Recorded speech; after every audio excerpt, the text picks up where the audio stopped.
ನಮ್ಮ ನೆಚ್ಚಿನ ಆರಾಧ್ಯ ಒಂದು ರೀತಿ ಗಾನಕ್ಕೋಗಿಲೆ ಗಗನವೆಲ್ಲೋ ಭೂಮಿಯೆಲ್ಲೋ ಹಾಡು ಕೇಳಿದಾಗ ಮೈ ರೋಮಾಂಚನ ಆಗ್ತಾ ಇದ್ದಿದ್ದು ನೆನಪಿಗೆ ಬರುತ್ತೆ.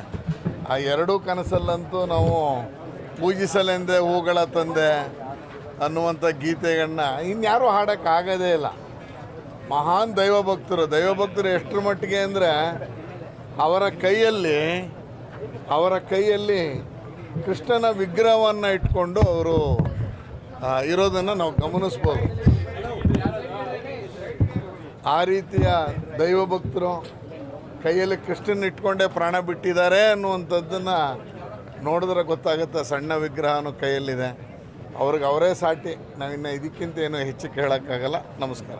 ನಮ್ಮ ನೆಚ್ಚಿನ ಆರಾಧ್ಯ ಒಂದು ರೀತಿ ಗಾನಕ್ಕೋಗಿಲೆ ಗಗನವೆಲ್ಲೋ ಭೂಮಿಯೆಲ್ಲೋ ಹಾಡು ಕೇಳಿದಾಗ ಮೈ ರೋಮಾಂಚನ ಆಗ್ತಾ ಇದ್ದಿದ್ದು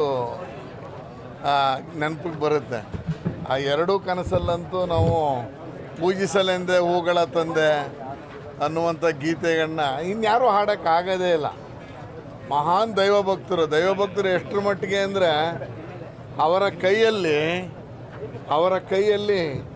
ಕೃಷ್ಣನ ವಿಗ್ರಹವನ್ನು ಇಟ್ಕೊಂಡು ಅವರು ಇರೋದನ್ನು ನಾವು ಗಮನಿಸ್ಬೋದು. ಆ ರೀತಿಯ ದೈವಭಕ್ತರು ಕೈಯಲ್ಲಿ ಕೃಷ್ಣನ ಇಟ್ಕೊಂಡೇ ಪ್ರಾಣ ಬಿಟ್ಟಿದ್ದಾರೆ ಅನ್ನುವಂಥದ್ದನ್ನು ನೋಡಿದ್ರೆ ಗೊತ್ತಾಗುತ್ತೆ. ಸಣ್ಣ ವಿಗ್ರಹನೂ ಕೈಯಲ್ಲಿದೆ, ಅವ್ರಿಗೆ ಅವರೇ ಸಾಟಿ. ನಾವಿನ್ನು ಇದಕ್ಕಿಂತ ಏನು ಹೆಚ್ಚು ಕೇಳೋಕ್ಕಾಗಲ್ಲ. ನಮಸ್ಕಾರ.